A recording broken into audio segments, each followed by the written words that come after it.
What's up, Airsofters? Steve from SS Airsoft, and I'm here with Dion.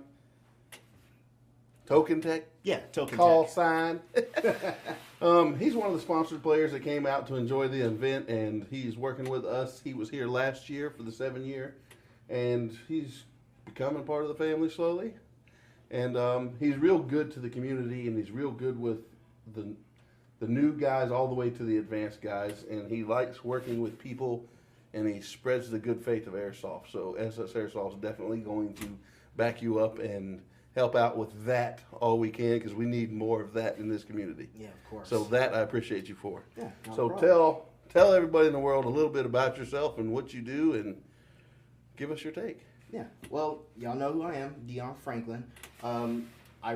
Most people who see my Instagram, which is TokenTech_Airsoft, my YouTube channel, Dion Franklin, or they see my page, Token Tech Airsoft on Facebook, they know that I run HPA. I run that as a primary source for my setups. So a lot of them like to see creativity. You know, they see a standard M4 or a standard other platform, but I like to take things and kind of build stuff outside the box, try to make things that seem impossible more realistic, more doable. Give a chance to sit here and say, like, hey, just because it says you can't do it doesn't mean that you shouldn't. Like, give it a try. You know, try to be creative, improvise, and things like that. You know, some people know I'm sponsored by Wolverine Airsoft. I'm also sponsored by HPA BBs, and I'm sponsored by Falcon Battle Systems. So, you know, I'm going out there and showcasing what I run, what I wear, the type of platforms I do, and things like that. And people also know that I work on guns for them and do things for other people as well. So try to give back to the community because of where I started. Yeah, every time you're here, you're fixing somebody's equipment for them. It never fails. Like every Milsim event I've gone to, or every place I've gone somewhere, minimum 3 guns. They ask me, hey, can you help me fix this real quick before the game starts? And I have no problem helping them. I'd rather show them what's wrong, help them fix it. That way they know for future. I think that's a good attitude, and I think a lot more people should have that attitude. So tell me a little bit about how you become a sponsored player, and what do the sponsors look for? Well, to really be a sponsored player, you just gotta be you. You know, showcase the stuff, show that you're repping it. You know, don't sit there and try to overdo it per se, but just be natural with it. Just say like, hey, I'm running this, I'm running that. This is what I use. Things like that. A lot of people like to look for things that you show that you're providing content, you're consistent, as well as, you know, you're being humble about it. You know, so yeah.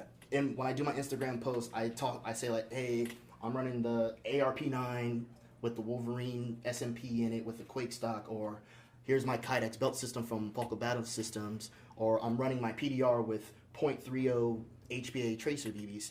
You know, just show them, like, more so of show what you're running and tag them in it, because if they see that you're really showcasing the product, they may contact you. Or if you place in an application, they'll say, hey, we like what you're doing. You'll try to reach this milestone, and hey, we'll think about picking you up as a sponsor. Right.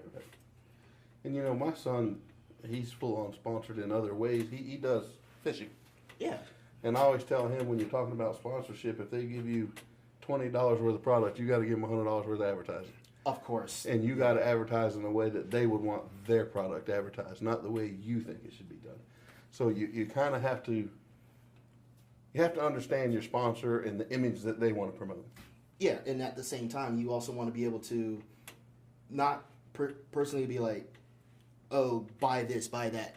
Let the product speak for itself. Just show that, hey, this is what I like, this is what I run. You know, if you have questions about it, ask me about it. I'll tell you what I honestly think about it. You know, don't sit here and try to more so say, buy this because it's cool. Say, buy this because it works. It's proven to work. It does what you want it to do, per se. Like your son does with fishing. Like, you give him $20 product, showcase it. Like, show them that you like it. You know you want to work with it. Because no sponsorship comes free. Yeah. And the sponsorship game is not a game of driving it down people's throats and saying you need to have this, or you got to have this, or you got to have this. It's more about what you're saying. Yeah. Using it, showing people it works, having a little good faith to go out and show the product and talk to people about it. So let's move on to talk about HPA, and I'm gonna give you my little take on HPA. Okay. I don't know what got you into HPA, and I know it's relatively new in the scene, but there's a lot of drama around HPA right now. How do you deal with that? Well, first off, by me getting into HPA, I actually started working on my own builds for AEGs, and after a while, I wanted to be able to have a gun that I didn't have to do so much maintenance on it, but have like one that I know I don't have to mess with. I barely have to touch. So that's what got me into HPA, and then from there it just built up. My take on the whole HPA issue is most people in fields, they look at HPA and they think, oh, it's bad, just flat out bad, because some people are just not educated on how it works, mainly on the whole feet per second portion of it. The overshooting thing, that's pretty self-explanatory, but one thing that people think is going on is shooting hotter than limits. Right. So a lot of people just see HPA with just feet per second, but a lot of people don't realize that you can't measure with feet per second because there's a whole bunch of physics behind it. So you have to take into consideration the weight of the BB as well when it comes to joules. Right. So using joules, you can use whatever weight BB there are, your choice, whether from 0.2s to 0.3s or 0.4s, but the joules are going to stay constant across the board, all weights. So that'll be the easier way of regulating HPA and keeping things on a safer level, regardless of the weight. Okay, I get you. And that's why we chrono with joules here. Yeah. You know, we do all really AEGs with FPS, but then we do all the HPA with joules, which we probably should just switch and do everything to joules and forget about it. But it'd be a lot easier. But you know, some places, you know, feet per second will probably be better for them, and others, you know. I just like to kind of know what's going on, you know. Yeah. See the difference in the two, but you know, I think the HPA thing is a lot more about just being responsible and being mature enough to handle it, and understanding that every tool has its place in your toolbox, and being able to use it for that. That's what I think this all needs to boil down to. And you know, it stinks, but the burden's kind of on us field owners to control that, when the burden really should be on the consumer to control it. Right. As a field owner, we're expected to protect all the other customers from said customer, but it makes it a little harder on us. True. Like, it kind of goes hand in hand. You know, field owners be knowing of the joules to know how to measure it, and then as well as the players to know that, hey, I should not be trying to crank up my regulator or anything like that. Play responsibly, play with it, because HPA, it's like almost like a privilege in a sense. Right, you're right. Like, yeah, you've changed your platform to be more easier to tune, but now that's a much bigger responsibility to be a good example for people who don't have it, because there might be some new players that come in, they've seen all the YouTube videos and all that stuff, so they're already got a mindset of HPA. You got to show them that, hey, what you see on YouTube, that people sitting here trying to overshoot or anything like that, that's just a few bad apples. You can't let that determine the entire HPA community.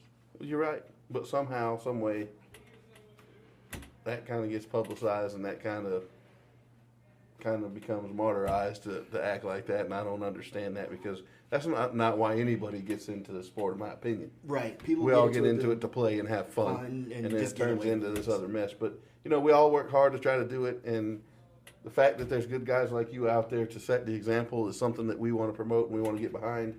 And the responsibility of having it, and the responsibility of communicating to other players and taking in friendlies, I think is all on the entire Airsoft community. More of us should be like you, Dion, and I appreciate that. And not a problem. You're always welcome here, because we love that. Yeah, not a problem. So we appreciate you coming out and seeing us, and hope that we can keep working together. Oh yeah, anytime I'm here, or anyone on Instagram or social media, if people have questions about HPA, they can message me, no problem. I'll sit there and I'll answer it. You know, late nights, I'll probably have to wait till the next morning. Right. But like anytime during the day, someone has a question with HPA. I've gotten so many questions like, hey, can this be done? Can this be converted to HPA? I have this problem. What do you think could be the reason for it? And I help them get things done. I help them figure out what's going on. That way they know, hey, it's not just an easy drop-in system. There's some extra steps going along. Maybe they missed something. Trying to help them out. So that's what I'm going to do here today. Well, that's another thing. I build my guns to last, so if it falls, it falls. That's one thing I like about my builds. I let other people test it as well. So anybody is like, hey, I'm looking at the HPA. You know, I'm not sure if I want to get it or not. So I like, here's one of my rifles, tank regulator. Have fun. Let me know what you think. Wow. I don't care if it breaks. If it does, let me know. So that way I know I can fix it. Okay. You know? Yep. All right. Well, thanks for coming out. Yeah, no problem. We'll leave all the links to his Instagram, Facebook. You have YouTube? Yeah, YouTube. Oh, as well. that's right. What am I saying? I watch your channels. YouTube. We're going to put it all down below. And you guys go check him out. Thanks for coming out. Yeah, I appreciate it. Thank you.